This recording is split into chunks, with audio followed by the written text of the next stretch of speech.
कानून का खौफ पैदा करना पड़ेगा।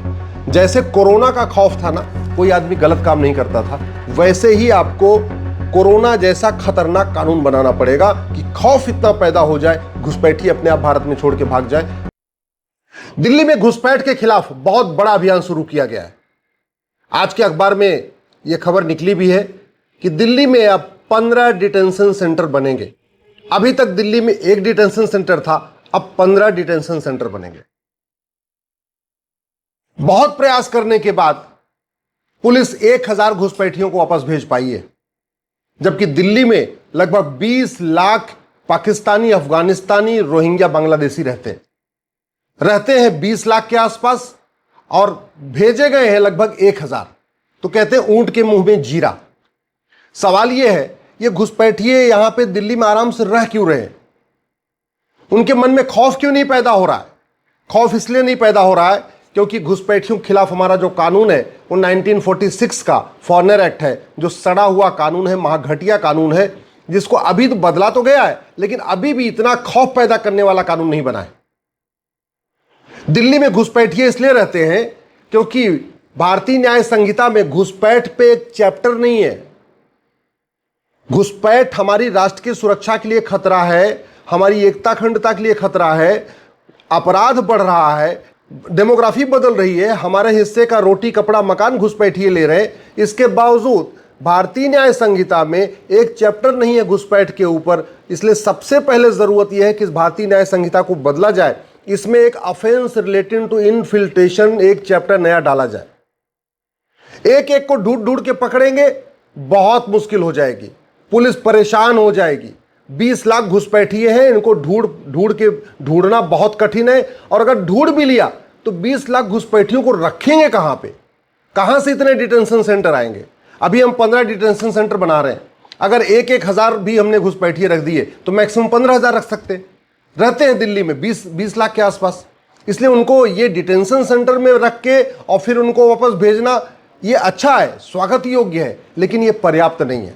पर्याप्त है कानून का खौफ पैदा करना। तो सबसे पहले घुसपैठियों की मददगारों के खिलाफ राष्ट्रीय सुरक्षा कानून लगाया जाए, एनएसए लगाया जाए।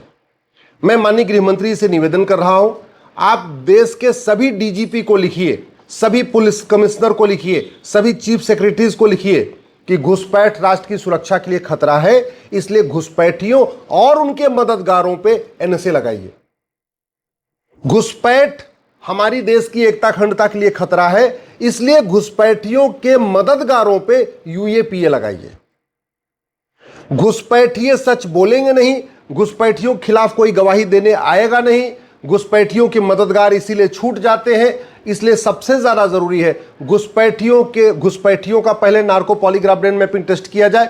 घुसपैठियों से पूछा जाए कि तुम बॉर्डर पे कैसे आए, तुम्हें अंदर आने में किसने मदद किया, अंदर आए तो किसने आधार बनवाया। घुसपैठियों से narco polygraph brain mapping test करके पूछा जाए कि तुम्हारा राशन कार्ड किसने बनवाया, तुम्हारा ड्राइविंग लाइसेंस किसने बनाया, तुम्हारा बर्थ सर्टिफिकेट किसने बनाया, तुम्हारा वोटर आईडी किसने बनाया। और जिन लोगों ने घुसपैठियों की मदद किया है उन सबके खिलाफ एनएसए लगा दिया जाए, यूएपीए लगा दिया जाए। घुसपैठ अपने आप में वेजिंग वॉर है, इसलिए घुसपैठियों के मददगारों पे वेजिंग वॉर की धारा लगाया जाए। घुसपैठ एक ऑर्गेनाइज क्राइम है, इसलिए घुसपैठियों के मददगारों पे मकोका लगाया जाए, गुजकोका। जिस राज्य में जो कानून है ऑर्गेनाइज क्राइम से निपटने के लिए, घुसपैठियों के मददगारों पे लगाया जाए। घुसपैठियों पे कार्रवाई ज्यादा जरूरी नहीं है, घुसपैठियों के मददगारों पे ज्यादा कार्रवाई जरूरी है। जो घुसपैठियों का राशन कार्ड बनवाते हैं तहसील में बैठ के, पहले उनके ऊपर एनएसए लगाएं, यूएपीए लगाएं, वेजिंग वॉर लगाएं, देशद्रोह लगाएं, गैंगस्टर लगाएं। जो घुसपैठियों का आधार बनाते हैं उनके खिलाफ एनएसए लगाएं, यूएपीए लगाएं, वेजिंग वॉर लगाएं, देशद्रोह लगाएं और गैंगस्टर लगाएं। जो घुसपैठियों की मदद करते हैं सबसे पहले उनकी नागरिकता खत्म करें। ये सिटीजनशिप एक्ट है, ये इसीलिए बना था, ये नागरिकता देने और नागरिकता लेने के लिए बना था। दुर्भाग्यवश 6 करोड़ घुसपैठिए भारत में रह रहे हैं, लेकिन किसी भी घुसपैठियों के जो मददगार हैं उसमें किसी एक की भी नागरिकता नहीं गई। आज तक घुसपैठियों की मदद करने वाले किसी एक व्यक्ति की भी 100% प्रॉपर्टी नहीं जब्त हुई। चूंकि यह कानून महाघटिया है 1946 का, इसलिए घुसपैठियों की मदद करने वालों में किसी एक को भी आजीवन कारावास नहीं हुआ। इसलिए ढूंढना अच्छी बात है, पुलिस ढूंढे, लेकिन ये भी ऊंट के मुंह में जीरा जैसा होगा। ये रेगिस्तान में एक मुट्ठी रेत उठाने जैसा होगा। अगर हम चाहते हैं कि नहीं, घुसपैठियों के खिलाफ कठोर कार्रवाई और घुसपैठी अपने आप भागे, तो सबसे बढ़िया है सारे अखबारों में ऐड दीजिए कि 3 महीने का टाइम है, 3 महीने में सारे घुसपैठी अपने आप छोड़ के भारत भाग जाए। नहीं, 3 महीने के बाद जो घुसपैठिया पकड़ा जाएगा उसकी हम narco polygraph brain mapping test करेंगे। टेस्ट करके उनके सारे मददगारों को निकालेंगे और जितने भी घुसपैठियों के मददगार हैं, चाहे वो आधार बनाने वाले हैं, चाहे वो राशन कार्ड बनाने वाले हैं, चाहे वो ड्राइविंग लाइसेंस बनाने वाले हैं, चाहे वो बर्थ सर्टिफिकेट बनाने वाले हैं, चाहे वोटर आईडी बनाने वाले हैं, या बैंक में खाता खुलवाने वाले हैं, या उनको राशन दिलवाने हैं, या उनका जनधन जो उनको मुफ्त में मकान दिलवाने वाले लोग हैं, जो भी घुसपैठियों की मदद कर रहे हैं उनके खिलाफ 5 धारा लगेगी। एनसे लगेगी, यूएपीए लगेगी, वेजिंग वॉर लगेगी, देशद्रोह की धारा लगेगी, गैंगस्टर एक्ट लगेगा। ये 5 धारा अगर हम घुसपैठियों के मददगारों पे लगाना शुरू कर दें और घुसपैठियों के मददगारों की 100% प्रॉपर्टी जब्त करना शुरू कर दें, नागरिकता खत्म करना शुरू कर दें, उनको आजीवन कारावास देना शुरू कर दें, तो ये जो भारत में बैठे हुए हैं गद्दार जो घुसपैठियों की मदद करते हैं, ये अपने आप ढूंढ ढूंढ के सारे घुसपैठियों के कहेंगे अब तुम यहां भारत छोड़ के भाग जाओ।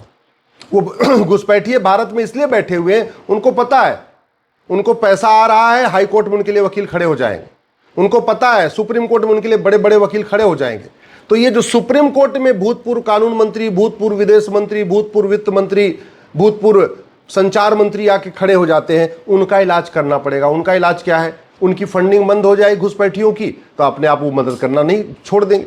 अल्टीमेटली जो सुप्रीम कोर्ट में घुसपैठियों की मदद करते हैं वो कोई मानवता के आधार पे नहीं करते, वो कोई फ्री में नहीं करते, वो 20-20, 25-25 लाख रुपए लेके घुसपैठियों का केस लड़ते हैं।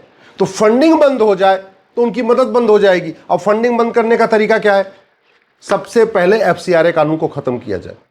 कांग्रेस ने 2010 में ये जो कानून बनाया था, ये घुसपैठियों, मिशनरियों, जिहादियों, माओवादियों, नक्सलियों, उनको फंडिंग कराने के लिए बनाया था। चूंकि ये कानून आज भी चल रहा है, इसलिए फंडिंग नहीं बंद हो रही है और विदेशी फंडिंग नहीं बंद हो रही है, तो घुसपैठियों के मददगार खड़े हो जाते। कोई घुसपैठियों के पक्ष में लेख लिखता है, कोई घुसपैठियों के पक्ष में सुप्रीम कोर्ट में खड़ा होता है, कोई घुसपैठियों के पक्ष में हाई कोर्ट में खड़ा हो जाता है। बहुत सारे यूट्यूबर घुसपैठियों के पक्ष में वीडियो बनाने लगते हैं, बहुत सारे नेता घुसपैठियों के पक्ष में दुहाई देने लगते हैं, बहुत सारे मानवाधिकार वाले खड़े हो जाते हैं घुसपैठियों के पक्ष में। ये जितने घुसपैठियों का समर्थन करते हैं, ये कोई फ्री में नहीं करता। उनके एनजीओ को विदेशी फंडिंग आती है और विदेशी फंडिंग इस एफसीआरए के जरिए आती है। अगर हम घुसपैठियों की कमर तोड़ना चाहते हैं, भारत को सुरक्षित बनाना चाहते हैं, तो घुसपैठियों को जो हवाला की फंडिंग आ रही है उसको रोकना पड़ेगा। और हवाला कारोबार तभी बंद होगा जब ये मनी लॉन्ड्रिंग एक्ट बदलेगा। जिस दिन भारत में हवाला देशद्रोह हो जाएगा, जिस दिन हवाला कारोबारियों को आजीवन कारावास, फांसी मिलना शुरू हो जाएगा, हवाला कारोबारियों की 100% प्रॉपर्टी जब्त होना शुरू हो जाएगा, हवाला कारोबारियों की नागरिकता खत्म होना शुरू हो जाएगा, उस दिन घुसपैठ अपने आप बंद हो जाएगी। क्योंकि घुसपैठियों की पूरी फंडिंग या तो एफसीआरए से आती है या तो हवाला के जरिए आती है। घुसपैठियों की जो बहुत बड़ी फंडिंग आती है वो काले धन से आती है। जो भारत में ब्लैक मनी जनरेट होता है ना, अवैध कारोबार के जरिए, उससे घुसपैठियों को फंडिंग होती है। और इसलिए ब्लैक मनी अगर बंद करना है, ब्लैक मनी रोकना है, तो इस घटिया कानून को बदलना पड़ेगा। घुसपैठियों के जो मददगारों को बेनामी बहुत फंडिंग आती है। जैसे घुसपैठियों की जो मदद करने वाले वकील हैं ना, या जो घुसपैठियों की मदद करने वाले पत्रकार हैं, या घुसपैठियों की मदद करने वाले यूट्यूबर हैं, या घुसपैठियों की मदद करने वाले लेखक हैं, बुद्धिजीवी हैं, नेता, इन सबको फंडिंग आती है। डायरेक्ट नहीं आती, इनडायरेक्ट आती है। बीबी के नाम पे आएगी, साले के नाम पे आएगी, बहनोई के नाम पे आएगी, पिताजी के नाम पे आएगी, माता के नाम पे आएगी, बच्चों को आएगी, सारी बेनामी फंडिंग होती है। समाधान, प्रॉपर्टी को आधार से लिंक करना पड़ेगा, इस बेनामी कानून को बदलना पड़ेगा। और सबसे बड़ी बात, घुसपैठ का मूल कारण घूसखोरी है। घुसपैठिए 2000 में आधार बनवाते हैं, 2000 में राशन कार्ड बनवाते हैं, 2000 में ड्राइविंग लाइसेंस बनाते हैं, 2000 में बर्थ सर्टिफिकेट बनवाते हैं, 2000 में वोटर आईडी बनवा लेते हैं। कई बार तो झुग्गी बनाने के लिए भी पैसा देते हैं, भैया हम झुग्गी बना रहे हैं, आके हमारी झुग्गी मत तोड़ना। मंथली उनका पैसा जाता रहता है। तो जब तक ये करप्शन खत्म नहीं होगा, तब तक इन्फिल्ट्रेशन खत्म नहीं होगा, जब तक घूसखोरी खत्म नहीं होगी, तब तक घुसपैठ खत्म नहीं होगी। और घुसपैठियों की जो बहुत बड़ी फंडिंग होती है वो ये जो ड्रग का कारोबार चलता है उससे आती है। ड्रग कारोबार का जो पैसा है ना, वो इसी काम में जा रहा है, घुसपैठियों की मदद करने में, जिहादियों की मदद करने में। तो जब तक ये एनडीपीएस एक्ट नहीं बदलेगा, तब तक घुसपैठ नहीं बदलेगी। सरकार जो प्रयास कर रही है मैं उसके लिए धन्यवाद देता हूं। अच्छी बात है, डिटेंशन सेंटर सरकार बना रही है, लेकिन इससे घुसपैठ बंद नहीं होगी। इससे सारे घुसपैठिए नहीं भागेंगे। 6 करोड़ घुसपैठियों को पकड़ना, ढूंढना, फिर उनको डिटेंशन सेंटर में रखना, फिर एक एक करके उनको ले जाके बॉर्डर तक छोड़ के आना।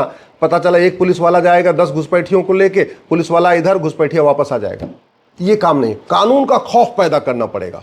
जैसे कोरोना का खौफ था ना, कोई आदमी गलत काम नहीं करता था, वैसे ही आपको कोरोना जैसा खतरनाक कानून बनाना पड़ेगा कि खौफ इतना पैदा हो जाए, घुसपैठी अपने आप भारत में छोड़ के भाग जाए, घुसपैठियों के मददगार अपने आप उनको ढूंढ के उनको बाहर भेजें। ऐसा कानून बनाना पड़ेगा, तब भारत सुरक्षित होगा। नहीं तो घुसपैठियों को निकाल पाना मुश्किल ही नहीं, नामुमकिन है।